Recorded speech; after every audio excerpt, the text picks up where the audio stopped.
Oi, gente, boa tarde.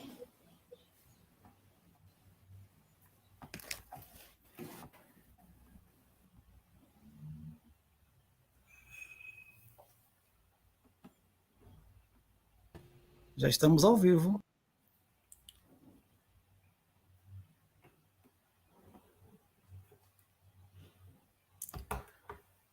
Boa tarde, gente. Vamos ver se a nossa colega Daphne volta aí.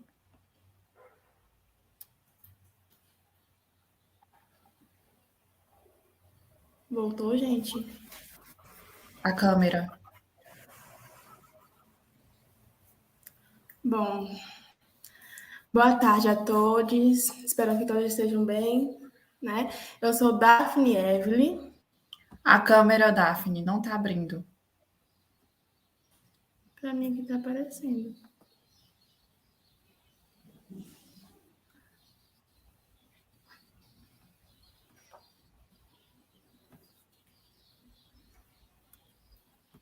Pronto. Pode começar. Certo. Boa tarde a todos. Espero que todos estejam bem, né? Eu me chamo Daphne Evelyn. Eu sou Suzane Barbosa Silva. Nós somos estudantes do curso de Medicina Veterinária da UFOB. Nós somos representantes do Campus Barra, né? E desde já queremos agradecer, em nome da Universidade Federal do Oeste da Bahia e do programa Despertar UFOB, né, pela participação de todos.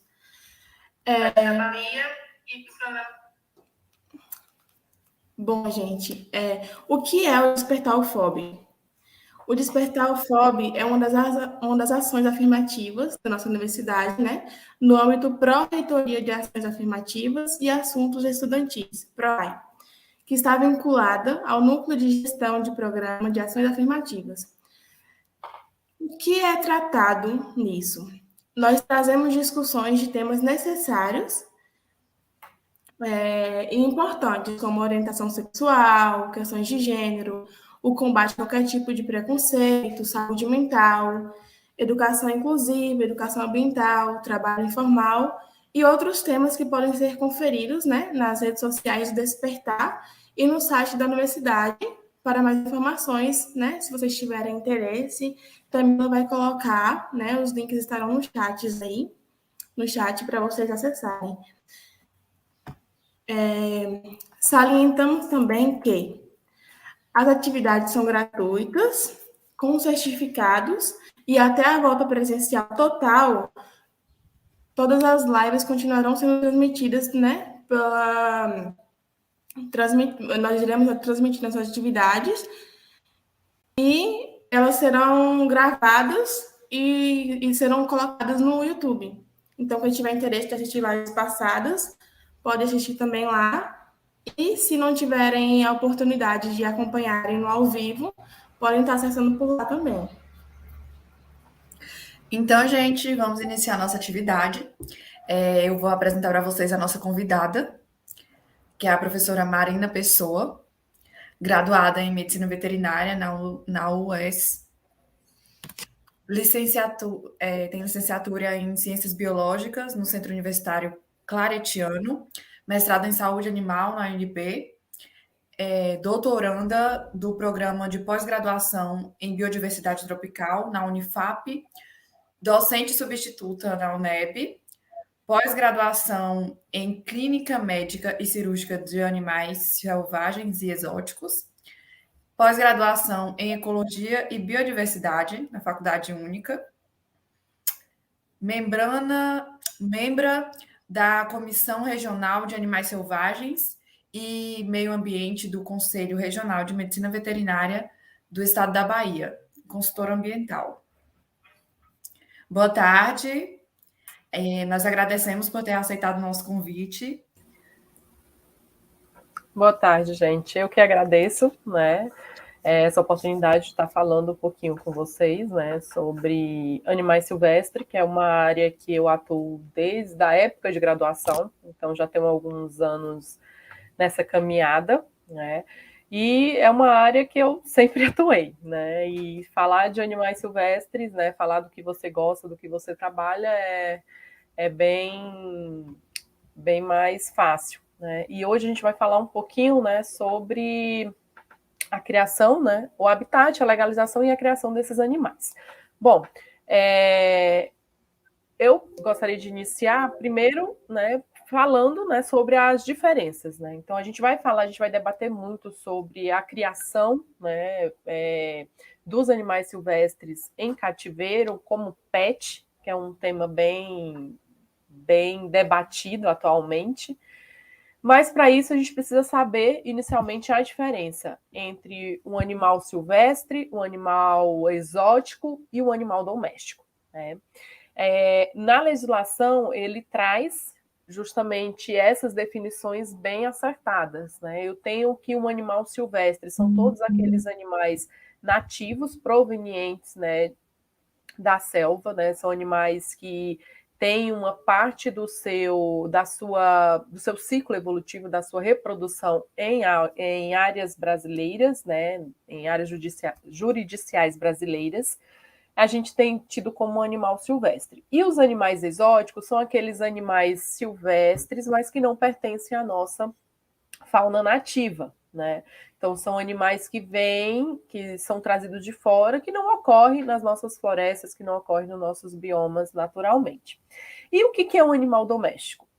Bom, o animal doméstico são aqueles animais que tiveram parte do seu comportamento, parte do seu... Como é que eu posso dizer? Tiveram modificações ao longo dos anos pelo homem para que possam eles têm uma serventia, né? São animais que eles tiveram modificações comportamentais para estar ao lado do homem, né? Mas aí, como é que a gente sabe o que é um animal silvestre, o que é um animal doméstico, o que é um animal exótico?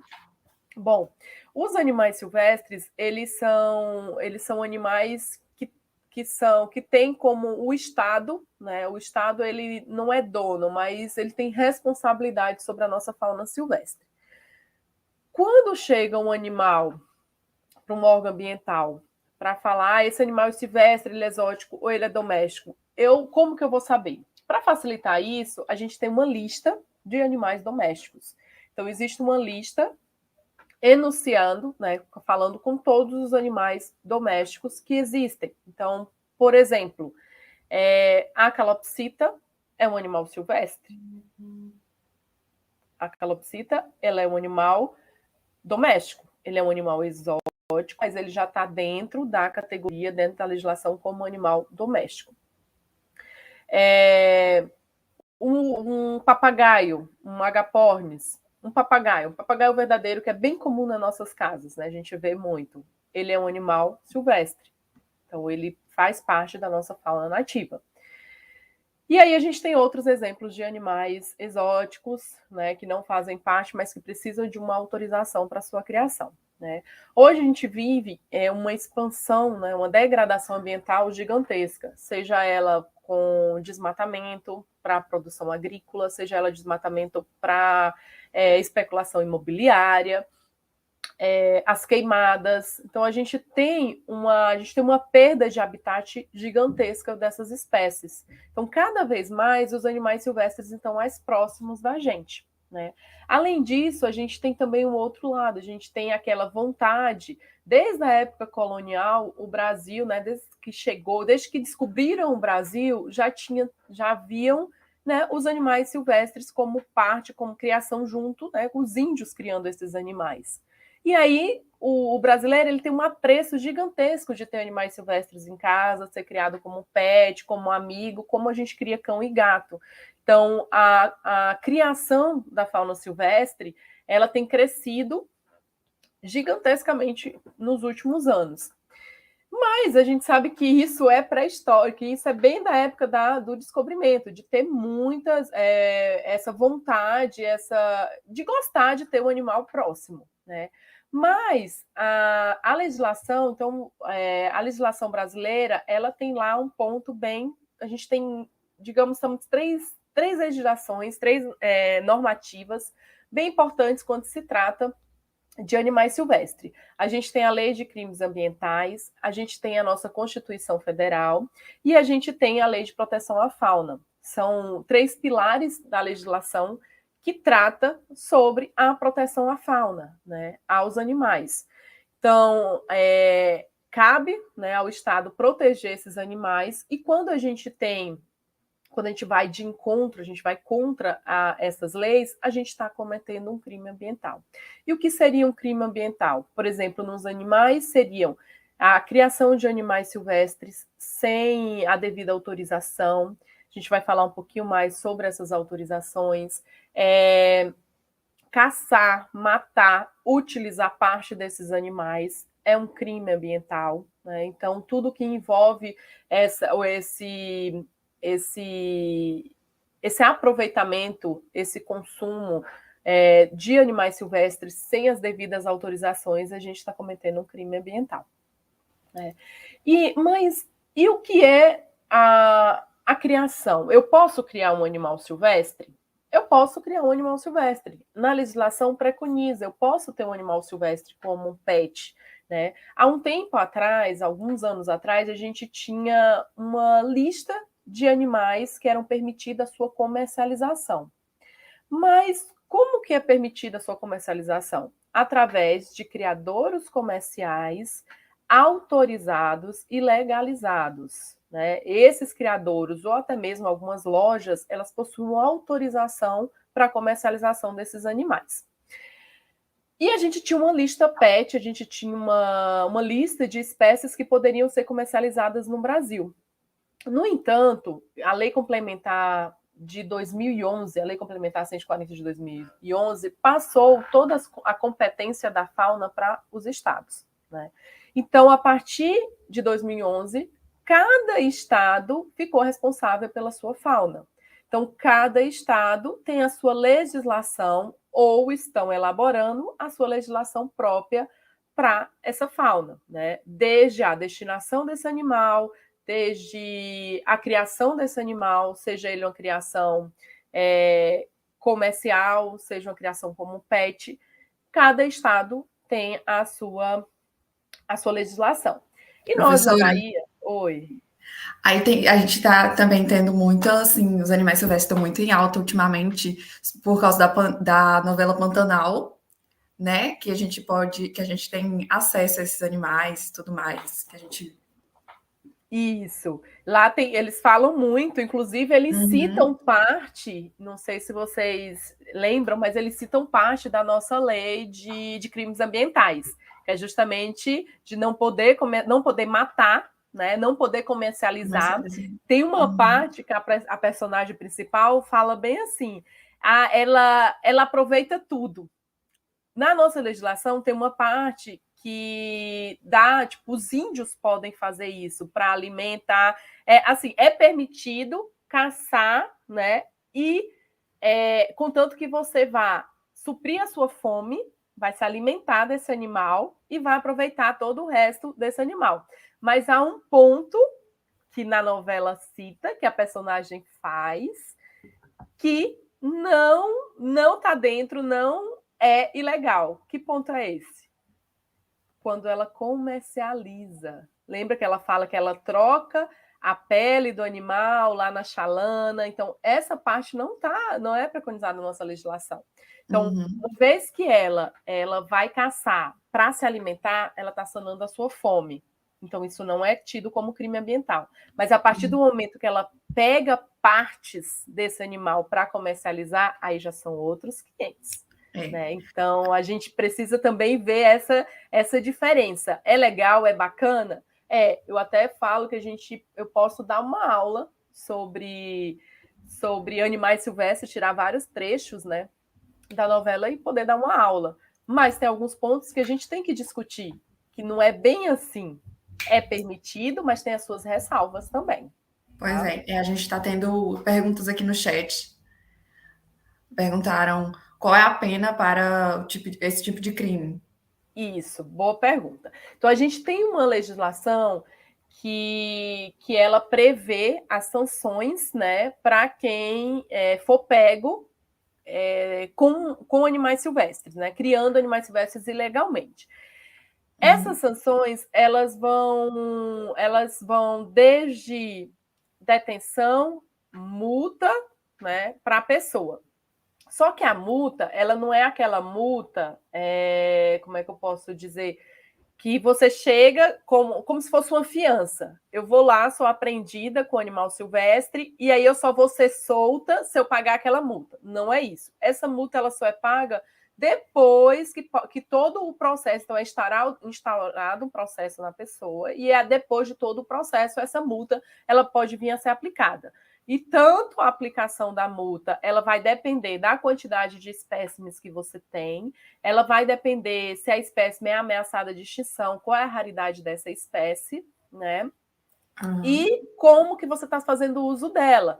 É um animal que você está reproduzindo para vender, é um animal tido como um pet, e depois de todo o processo instaurado, depois de todo o processo julgado, aí sim, como durante esses trâmites, essa multa ela pode ser aplicada para o infrator pagar. Esse pagamento ele pode ser feito tanto de formas de ações sociais, como também na forma monetária. Tá? Então, vai depender muito disso. Tá. Aí, essa foi a pergunta da Emily. Agora a gente vai... Tem outras perguntas aqui, deixa eu ver. Boa tarde, Fred. A pergunta do Fred. Deixa eu ver.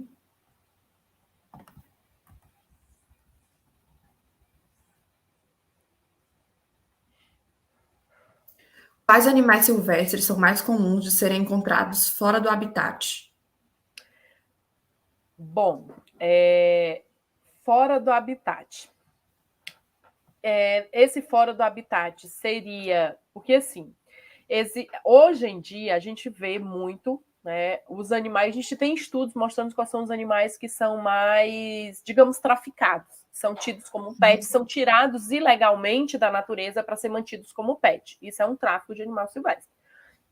E é um dos comércios que mais movimenta, né, no mundo. Né? Só perde o tráfico de drogas e o tráfico de armas, para a gente ver a importância que é. Né? Então, hoje a gente tem criadores legalizados que comercializam os animais legalmente. Você pode adquirir um animal legal na sua casa e ter, mas mesmo assim a gente ainda tem um número gigantesco de animais mantidos ilegalmente. A ordem, né, digamos assim, mais comum que a gente vê, que os estudos mostram, são os pistacídeos, né? Papagaio, periquito, arara. Eu acho que esses são os que estão no topo da lista, tá? Alguns mamíferos, né, como pequenos primatas, sagui, né, aqui na Bahia a gente vê um monte de pessoas criando sagui, na Amazônia a gente vê o pessoal com saimirim, com outros tipos de pequenos primatas, mico-leões, a gente vê mais no sul e sudeste.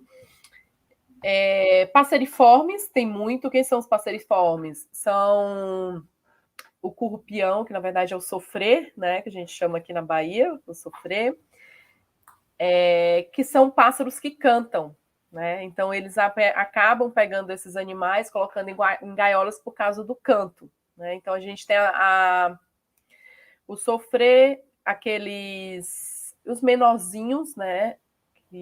Porque o nome vem nome comum, que é bem regional, é bem difícil para falar. Então a gente tem as sabiás, né? São bem comuns de ter, pássaro preto. Então são animais que tem um apreço grande pela população, né? Que eu acho que são os que estão no topo de animais comercializados ilegalmente que a gente encontra bem comum na casa do como um todo. Os canários da terra também são bem comuns. Cabeça vermelho, como é que se chama? Cardeal, né? O cardeal é bem comum também. A gente tem alguns animais que eles retiram para comer, como é o caso do tatu, né? Tatu é bem comum a gente escutar, a caça de veado catingueiro, outra caça de alguns lagartos, né? Como o teiu, né? Também é bem comum, preá, né? Não sei como é que é aqui. Então, isso aí são exemplos de retirada ilegal dos animais da natureza para a utilização, seja de criação como pet, como também a alimentação de forma ilegal. Tá? Uhum. Continuando aqui com as perguntas. Boa tarde, Canta Bentinho. Ele está perguntando como funciona a entrega voluntária de animais não legalizados. Ótimo. Então, hoje, por mais que a lei fale, uma pessoa chegou, a maioria dos animais que são apreendidos, normalmente são denúncia de vizinho ou alguma outra denúncia, o órgão ambiental ele não tem corpo técnico suficiente para sair fazendo fiscalizações de residência em residência, né? Então, às vezes, tem campanhas para você entregar esse animal voluntariamente, e a gente frisa que na legislação a entrega voluntária desse animal te exime de qualquer pena, tá? Então, se você tem um animal silvestre, chegou o órgão ambiental ou você quer fazer uma entrega voluntária, você pode levar que te exime de qualquer pena. E você não pode abrir um ato infrator para essa pessoa, muito pelo contrário, vão receber, não precisa ter medo, né? É só procurar aqui no nosso estado, é o INEMA, então as URs, que são as unidades regionais, elas recebem esses animais de forma voluntária e você entrega o animal sem problema nenhum. Tá? Esses animais que são recebidos, muitas vezes a gente fica naquela... são animais que já estão há muito tempo em cativeiro, e aí vocês podem me fazer a pergunta, eu tenho um papagaio que vive comigo há 40 anos, eu posso legalizar esse animal? Alguma legislação, alguma norma prevê isso? No Brasil, não há nenhuma norma, nenhuma lei que prevê a legalização desses animais. Então, uma vez que você está com o animal ilegal em casa, ele vai ser ilegal. Caiu uma sabiá no meu quintal, eu estou criando a sabiá, ela é tão querida, ela fica aqui comigo o tempo todo. Você está criando um animal ilegal. Então, não existe forma, através da legislação brasileira, de você regularizar um animal ilegal. Existem outros termos, existem outras formas que a legislação prevê para você ter a guarda desse animal, mas aí são casos particulares, são exceções. Então, eu não tenho como regularizar um animal silvestre ilegalmente, tá? Que eu esteja criando ilegalmente. Ok. Temos o comentário, peraí, temos alguns comentários também. A Carolina Souza, boa tarde, Carolina. Ela fala que aqui em Barreiras tem muita gente com jabuti que fazem troca. O Leandro, ele falou que aqui na região de Barra se via muito pessoal caçando tatu para culinária. E na região que ele morava, em São Paulo, o povo procurava muito capivara. Olha aí, são localidades diferentes que a gente vê uma alta assim, de espécies diferentes. Isso. Né? Aí então... aqui a Fabiane perguntou, se por um acaso eu encontrar fora do seu habitat um animal silvestre, doente ou morto, o que ela pode fazer? Pronto, vamos por parte. Vou fazer um comentário sobre esses animais silvestres que a gente encontra, que a gente vê, né? Tem uma lenda, tem uma que fala que o jabuti ele cura, né, asma de crianças. Vocês já devem ter escutado isso. Então, assim, muitos dos animais que eu já vi de pessoas criando jabuti falam: meu filho tinha asma, tinha bronquite, e eu ganhei o jabuti para salvar o meu filho, né? E tem uma crença muito grande em cima disso. Eu não vou dizer se a pessoa está certa ou está errada, mas ela está errada porque ela está com um animal ilegal. Né? Existem outras alternativas de você conseguir curar uma asma. Ou até mesmo conseguir o jabuti legalmente, porque existe criadores legalizados de jabuti. Né? Eu posso ter. Então, a gente vê muito jabuti. Aqui em Barreiras, realmente, a gente vê demais. Tem muitos, muitos. E essas pessoas, o que a gente tem que fazer? É justamente utilizar esses canais para conscientizar, para mostrar que você está com um animal ilegal e que você pode fazer a entrega voluntária no órgão ambiental. Mas o bichinho vai ficar em cativeiro. Gente, existem vários programas de reintrodução. Não sei se vocês viram, passou no Globo Repórter uma vez, o retorno do jabuti para Tijuca, para a Serra da Tijuca, no Rio de Janeiro. Fazia anos e anos que não tinha jabuti lá. E foram jabuti oriundos dos CETAs, dos centros de triagem que recebem esses animais. Então, existe um trabalho já feito. Ah, mas ele foi criado a vida inteira. Mas cabe aos especialistas julgarem se o animal está apto, se ele pode voltar à natureza ou não. Se você está com o animal, você está ilegal. Você está cometendo um crime, né? A pergunta, Suzane, foi... Acabei me passando a pergunta, a última. Está mutado. A pergunta da Fabiane foi: se por um acaso eu encontrar fora do seu habitat um animal silvestre doente ou morto, o que posso fazer? Pronto. Eu encontrei um animal silvestre doente ou morto, tá? Se o animal tá doente, você vai fazer o quê? Você vai acionar o órgão ambiental. Independente se ele está doente ou se ele está morto, você vai acionar o órgão ambiental, porque o órgão ambiental ele vai ter todas as autorizações necessárias para manejar esse animal. Entendeu? Ah, o animal está muito ferido, o que eu faço? Pega esse animal e entrega no órgão ambiental. Agora, cuidado. Você pegou o animal, você quer fazer o bem, você... Ah, eu estava apenas tentando salvar. Para a legislação, isso não está em lá descrito. Se você for pega com um animal sendo transportado no seu carro por uma fiscalização, até você explicar que você estava tentando ajudar, você já foi, né, multada, né? Já está cometendo um ato infracionário. Então, a recomendação é sempre a gente acionar o órgão ambiental, que eles são responsáveis pela essa fauna, né? E, se tiver próximo, levar, né, e torcer para não ser pegue nesse transporte. Mas a gente recomenda isso, né? Ah, não, eu quero cuidar dele, você pode até fazer isso, mas você está, pela nossa legislação, você está cometendo um crime ambiental. Ah, é difícil isso, né? É bem difícil a gente ter, porque você está querendo fazer um bem. Mas, ao mesmo tempo, a lei ela é bem clara.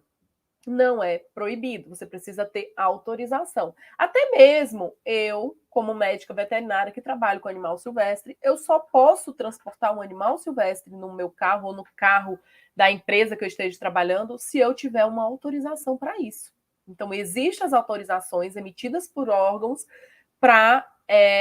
que condizem com isso. Então, alguns museus, por exemplo, o Museu da Ufóbia, Museu do Cerrado, eles têm uma autorização, tem um projeto que autoriza ele fazer a coleta dos animais de material biológico. Então, assim, você precisa estar legalizado, você precisa ter as autorizações necessárias para poder estar andando dentro da lei. Tá?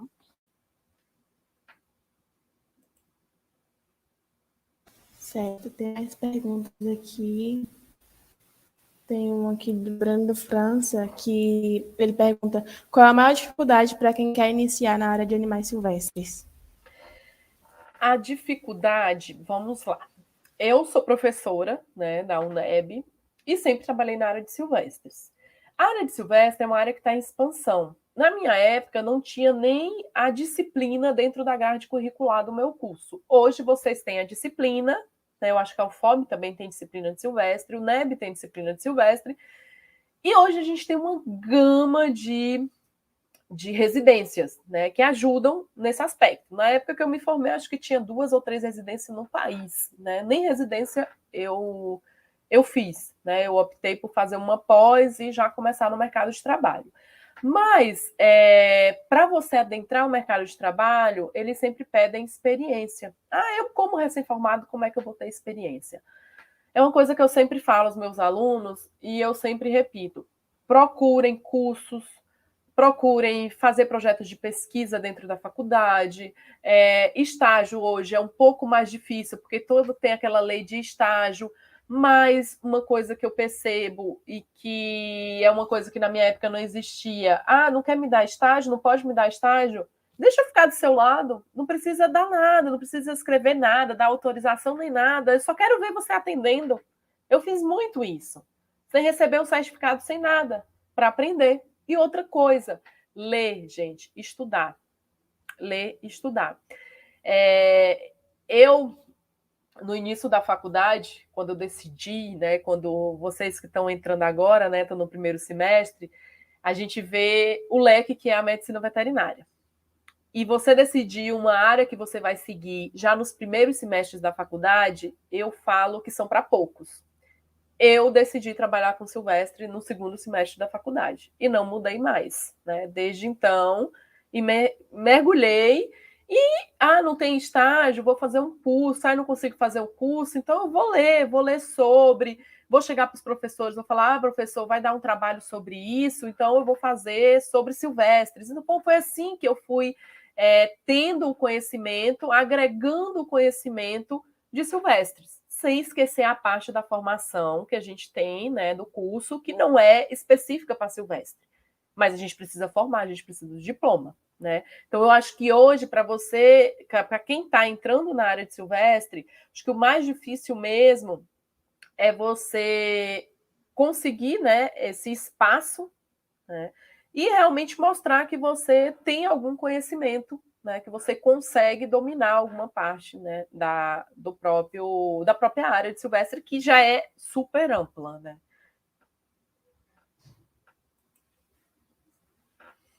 Sim, ele também comentou aqui no chat que não tem a disciplina de silvestres aqui na UFOB ainda. Não, vocês não têm nem optativa? Eu achei Não. que tinha. Na UNEB a gente tem uma disciplina que é obrigatória. A clínica de silvestres ela está na grade como obrigatória. Infelizmente. Então, Brando, então a gente pode você tentar fazer, até mesmo às vezes tem essas, como é que ele chama? Essas mobilidades discentes. Quem sabe você não consegue fazer na UNEB aqui, né? Tem outra pergunta aqui da Carolina Souza. Boa tarde, Carolina. E ela perguntou, lá em Barreiras, o que fazem com os jabutis apreendidos? Os animais apreendidos ou os animais com entrega voluntária, eles são entregues nas unidades regionais do INEMA. Esses animais, eles são transportados para o Centro de Triagem de Animais Silvestres da Bahia, né? Esse centro de triagem, a gente hoje, se eu não me engano, tem 3 no estado. Um no norte, se eu não me engano, um em Cruz das Almas e um em Salvador. Eu não lembro se a unidade sul, né, do sul da Bahia, está funcionando, mas que eu lembro, acho que são essas 3. A que tenho certeza é de Cruz das Almas e de Salvador. Então, esses animais são transportados para esses centros. Nesses centros, eles passam por avaliações por profissionais, e esses profissionais, né, médicos, veterinários e biólogos, eles vão dar a destinação a esse animal. Que destinação? São animais que estão aptos de passar por programas de reintrodução, o animal vai para um programa de reintrodução. São animais que não têm como passar com esse programa, precisa ficar em cativeiro, eles vão ser destinados a locais regulamentados para a criação desses animais, né? Que são zoológicos ou criadores. Tá? Certo. A Laís Alves também perguntou aqui. Boa tarde, Laís. Ela falou que nas regiões rurais a população tem costume de matar cobras quando elas se aproximam de suas residências, devido ao perigo que ela significa. Qual seria a atitude correta diante dessa situação? É uma coisa, acho que vocês até viram, acho que alguma coisa na rede social, esse tempo aí, não sei se vocês acompanharam, um caso parecido com esse, bem, bem difícil. As cobras, as serpentes, elas têm toda uma crença de ser animais amaldiçoados, animais que possam, né? Poucas pessoas têm aquele apreço pelas coitadas das serpentes. Você matar um animal desse, ele é tido como crime? Sim, é tido. O que eu vou fazer? Né? Eu estou no meio do interior, lá não conheço, não sei se é uma espécie peçonhenta ou não. Né? O ideal é sempre deixar o animal seguir o seu curso. Né? Então, você está passando por uma trilha, viu a cobra ali, você desvia e deixa, não vai mexer com o animal, não vai... O ideal é isso, é deixar o animal seguir seu curso. Jamais manejar um animal que você não conheça. Jamais manejar um animal que você não sabe se é peçonhento ou não, nem que não seja. É um animal silvestre. Um animal silvestre, ele tem algum perigo para a gente, né? Então, o animal silvestre ele não vai te atacar porque ele é ruim. ele vai se defender. Então, se você deixar ele no canto dele, ele vai embora e você segue o seu rumo, né? Então, não tendo, o animal entrou na minha residência, né? O que eu vou fazer? O ideal seria chamar o órgão ambiental ou alguma pessoa especializada para retirar esse animal de lá, né? Essa seria a forma mais correta, né? Mas a gente sabe que é muito longe, né? Jamais matar. Eu sempre falo isso, jamais matar. Mas existem situações em que realmente é uma forma de defesa, né? E aí eu não indico, mas tem gente que faz isso, né? Até você conseguir colocar, né, na população toda aquela conscientização que não é um ato correto, que não pode fazer, conseguir conscientizar, mostrar, ter pessoas que possam manejar esse animal, é realmente bem difícil. Mas cabe a gente, como professores, como estudantes, tentar realmente conscientizar para não ocasionar isso. Lembrando que as serpentes, elas são animais super importantes na cadeia trófica, né? Então, elas ajudam nos controles de roedores e por aí vai. Então, elas também têm o seu papel na cadeia alimentar. Professora, deixa eu só fazer um comentário, porque a gente vê que isso também já está enraizado, né? Isso. Que, tipo, as pessoas já vêm matando, tipo, desde muito tempo, então é bem complicado. Tipo, na minha época de criança, que eu morava no interior, era normal, né? Pois a gente tinha medo, tipo assim, era coisa tida como normal. É aquilo que a gente falou. A difusão do conhecimento. A gente conseguia atingir, né, até aquele ponto. E aí, outra coisa também que eu vejo muito, por que esses animais estão mais próximos da gente? A gente está tirando o habitat dele. Se tirarem o seu teto, se tirar a sua casa, você vai para onde? Você não vai buscar um outro teto, outra casa, nem que seja embaixo da ponte? Exatamente. Então, assim, de certa forma, nós somos culpados por essa invasão, né? A gente está invadindo o ambiente deles, eles não têm para onde ir, não tem o que comer. Né? A gente vê vários casos aí de lobo-guará se aproximando das residências na área urbana, onça parda vindo para a área urbana, atrás de comida, gente. Eles não estão mais achando. Porque está desmatando tudo. E aí a gente vai fazer o quê? Aí vem outro ponto bem polêmico, que não pode ser o assunto de uma outra live, que é a criação desses animais que estão debatendo muito em zoológicos. E aí? Vamos acabar com os zoológicos. Mas só uma perguntinha para deixar vocês pensando no ar. E esses animais vão para onde? Que a gente está tirando, que está desmatando. Acabou com o zoológico, eles vão para um santuário. Mas você sabia que na legislação santuário é zoológico? Não existe santuário? Quem tiver curiosidade, depois vê lá a legislação. Então, assim, muitas vezes a gente vê uma manchete, a gente pega um tema e tem aquilo como verdade absoluta e a gente não vai procurar saber o que realmente se trata. Né? Se você for ver a definição de santuário na legislação brasileira, nada é mais do que um zoológico sem visitação. E aí? Então, assim, coisas que a gente precisa pensar. Então, beleza, eu sou contra zoológico, mas vai estudar, vai ver e vai argumentar coisa correta. Tá bom, eu sou contra zoológico, mas eu trabalho com licenciamento ambiental, eu autorizo o desmatamento. E aí, esses animais vão para onde? Eu vou fazer o quê com esses animais? Então, são coisas bem que a gente... eu sou contra a criação pet. Beleza, é contra a criação pet. Lista 0, né? Porque é a moda agora. Lista 0. Não vamos criar nenhum animal silvestre. Até que ponto isso não pode estar fortalecendo o tráfico? Até que ponto aquela senhorinha que sempre sonhou em ter um papagaio que você chega e fala, mas não pode criar de jeito nenhum. Até que ponto uma coisa que é proibida mesmo, resolve alguma coisa, né? Então, eu acho que a gente tem que pensar nesse negócio de bom senso e senso bom, essa diferença, para poder a gente conseguir realmente ter a gente fala muito de uma criação, a gente fala muito de um desenvolvimento equilibrado. Eu consegui desenvolver o meu país, mas ter também a conservação, a preservação da fauna, da flora, né? Então, são coisas assim que eu acho que é possível, né? Até um certo ponto pensei que poderia ser utopia, mas eu acho que a gente consegue sim, se a gente começar a fazer a coisa equilibrada, né? Pensar sempre no equilíbrio, nem mais nem menos, né? O equilíbrio eu acho que é a chave do do negócio aí. Professora, outra questão. A senhora falou tanto quando encontrar um animal silvestre morto, doente ou vivo, procurar um órgão ambiental, né? E em cidades que não possuem um órgão ambiental, o que deveria ser feito?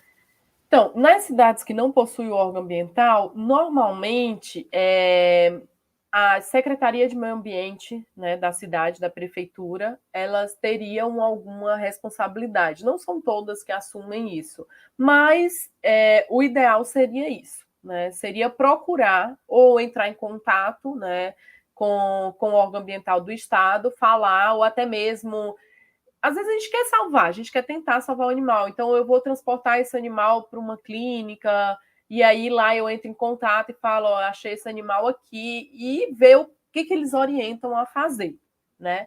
Porque é uma coisa assim, não tem nada, o que a lei prevê é que você procure o órgão ambiental. Quem é responsável por esses animais são os órgãos ambientais. Não tem órgão ambiental na minha cidade, eu vou tentar salvar, vou tentar ajudar de alguma forma, mas eu vou comunicar ao órgão ambiental o que eu posso fazer, ou avisá-lo, porque muitas vezes eles vêm buscar o animal, né? A gente não tem hoje setas que abrangem a Bahia inteira, né? Então, essas unidades regionais, por exemplo, a gente tem a unidade regional de Barreiras, ela atende a região oeste. Então, é dever deles acionar e ir lá buscar o animal, porque aqui é a unidade central, né? Então, é assim que faz o que ele agora existe na legislação, a legislação prevê um títulozinho que chama fiel depositário ou guarda temporária, alguma coisa assim, que é justamente quando não se tem ou quando o órgão ambiental não tem como ir até o local, não tem como remover esse animal de lá, eles meio que deixam o animal, né, com a pessoa até que eles possam destinar esse animal, né? Só que aí, claro, o órgão ambiental está sabendo, você está, de alguma forma, comunicou, você não está com aquele animal ali legal, que tipo, chega a fiscalização, já vai acionar, né? E você está como alguma infração, né? Cometendo a infração. Tá? Professora, eu tenho uma pergunta. Eu, formada em medicina, depois de formada em medicina veterinária, eu posso atender um animal silvestre? Essa pergunta também estava no auge, né? Durante a pandemia, a gente teve algumas discussões sobre isso. Então, nós devemos sim atender. Então, nós fazemos um juramento como médico veterinário, que a gente, em caso de urgência, a gente precisa sim atender, a gente não pode negar socorro, né? Apesar que na legislação ambiental diz que é o nosso dever denunciar, né? Que qualquer pessoa que vê uma criação ilegal precisa denunciar. E aí a gente tem o código de ética do médico veterinário, o sigilo médico, o dever, né, de não negar atendimento, a gente pode sofrer um processo ético em relação a isso. Então, hoje, a lei ampara, nós podemos sim atender esses animais, mas cabe a nós, como médicos veterinários, orientar, né? Orientar o dono desse pet, mostrar que é ilegal, quais são os malefícios ele está fazendo para o animal, para a sociedade em manter esse animal, orientar em forma de entregar esse animal, né, ao órgão ambiental, que é responsável por ele, como também mostrar que existem outras formas de você adquirir um animal de forma legal, né? Então, você tem hoje, né, subsídios para isso. Então, você sim pode atender, mas você tem o dever de orientá-los, tá? De conscientizar sobre isso. Ok, obrigada. Para o pessoal que está aí na live, participando da live, a lista de presença já se encontra no chat, viu, pessoal? Tem umas perguntas no chat aqui que não foram respondidas, né? Que eles colocaram agora.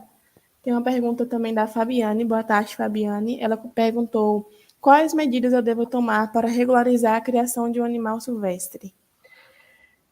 Então, a criação, se você está como um animal ilegal, você não tem como regularizar, tá? Agora, se você quer abrir um empreendimento para criar esses animais, aí você tem que entrar com um processo no órgão ambiental, tem todo o trâmite, né, para você adquirir a licença, depois da licença adquirida que você pode ter esses animais. Ah, mas eu quero ter um animal, eu posso ter? Pode. Você compra esse animal de criadouros comerciais legalizados. Esse animal vem para você com uma marcação individual, né? No caso das aves, ela vem com anilha fechada, que quer dizer que é um animal nascido em cativeiro, com nota fiscal identificando o número dessa anilha e muitas vezes microchip desse animal, né? Identificação desse animal, e o certificado de origem, que é o certificado que diz que esse animal foi adquirido no criador tal, com a licença de manejo emitida pelo órgão ambiental tal, então você tem um animal legalizado com você. Se não tiver essas documentações, o seu animal não é legal. Ele é ilegal e você está infringindo com a lei. Pronto. Aí temos mais uma pergunta aqui que é Canta Bentinho, boa tarde.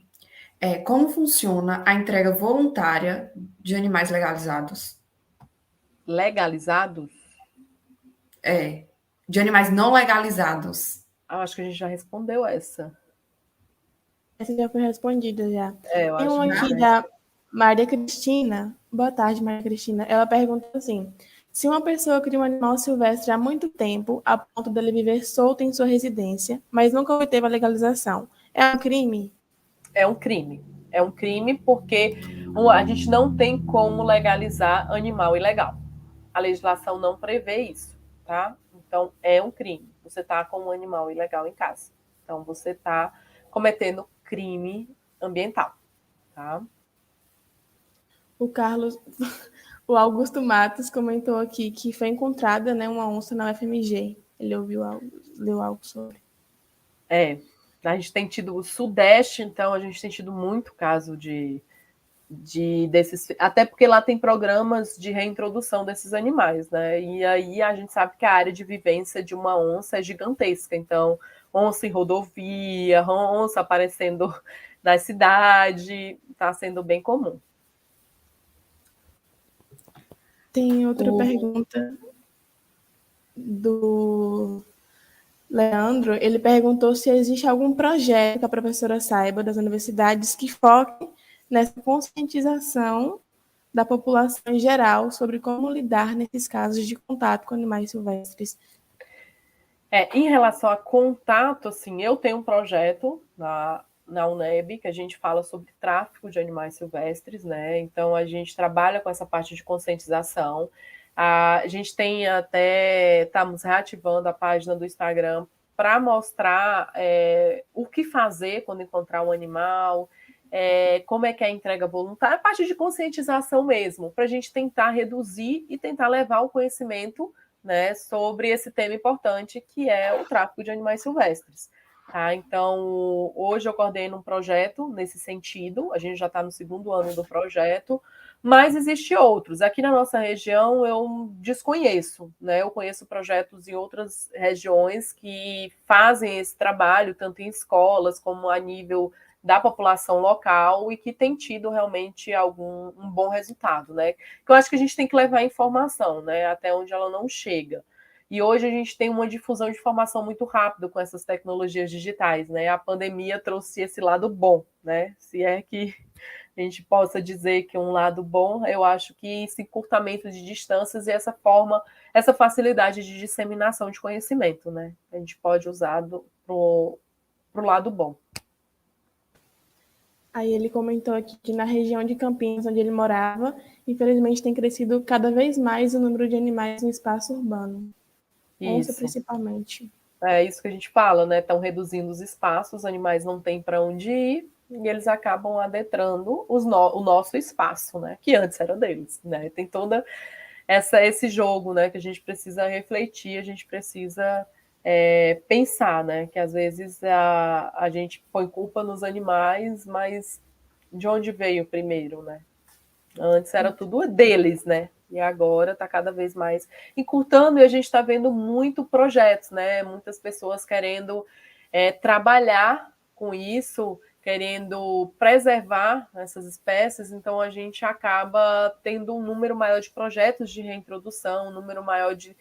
para tentar ter esses animais de volta, né, para a gente não perdê-los, né, como um caso de extinção mesmo, de não ter mais esse animal em vida livre. Professora, Então, só mais uma dúvida. Eu gostaria de saber o que é um fiel depositário. Pronto, vamos lá. Então, um fiel depositário, ele é uma categoria do IBAMA não, do órgão ambiental, né? Porque agora cada estado está preocupado, quer dizer, cada estado tem a sua legislação própria. Então, o fiel depositário é aquela pessoa que vai ficar com um animal, né? Até um julgamento, ou não tem local para destinar esse animal, essa pessoa ela vai manter esse animal lá, tendo todas as condições. Então, assim, aqui na Bahia tem uma portaria que eu acho, deixa eu ver qual é o número dessa portaria, que ela saiu em 2021. Portaria 22.129, de janeiro de 2021, que ela trata sobre isso, né? O cadastro de soltura e termo de guarda de animais silvestres.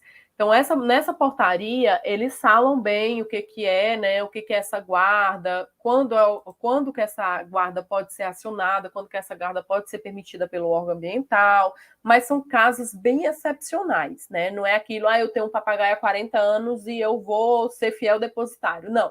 Tem todo um processo, tem toda uma parte que você precisa declarar, tem o interesse do órgão ambiental, né? Muitas vezes esse fiel depositário, o órgão ambiental não tem local para destinar esse animal, ou o local que ele tem para destinar esse animal é pior do que o local que esse animal está vivendo, porque também tem toda aquela parte de bem-estar animal, toda a legislação, né, de bem-estar animal que também é preconizado nesses casos. Então, se eu não tenho um local para destinar esse animal e o animal está sendo mantido, né, de forma requerendo toda aquela parte de bem-estar animal, o órgão ambiental emite esse documento de fiel depositário para essa pessoa, para essa empresa, né, para que mantenha com esse animal. No entanto, essa pessoa ela vai ter um vínculo com o órgão ambiental e, periodicamente, ela vai ter que atestar a saúde desse animal, local onde esse animal está vivendo, acompanhamento médico veterinário, tem todos os trâmites que a legislação preconiza para isso. Pronto, então, professor, infelizmente está chegando o final da nossa live e a gente agradece pela sua participação e pela participação de todos aqui presentes que fizeram perguntas e comentários, que estiveram aqui conosco. Eu que quero agradecer, né, como eu falei, mais essa oportunidade, né, que é um tema bem atual e que a gente precisa, sim, se despertar para ele, né, e sempre tá cuidando, porque um dos nossos grandes patrimônios é a nossa fauna, né, que a gente precisa cuidar e zelar. Então, eu agradeço demais esse espaço, né? Como eu falei, é um tema que a gente passaria aqui horas e horas debatendo, porque realmente chama atenção e muitas pessoas têm dúvidas em relação, né? Eu fico à disposição, né, para vocês que estão entrando agora na UFOB, estão iniciando, né, quer conhecer um pouquinho mais da área de animais silvestres, né? Eu fico à disposição, o que precisar, e agradecer a todos que estão assistindo, tá? Que tiver esse pouquinho de tempo para nos escutar aqui, tá bom? E obrigada, meninas. Obrigada, UFOB, pelo convite. Nós agradecemos, professora. Muito obrigada, né? Foi muito bom o bate-papo em si. Muito aprendizado. Exatamente. E a gente tem que lembrar vocês para não esquecer de assinar a lista, viu, gente? Que tá aí no chat, os participantes. Então, né? Eu acho que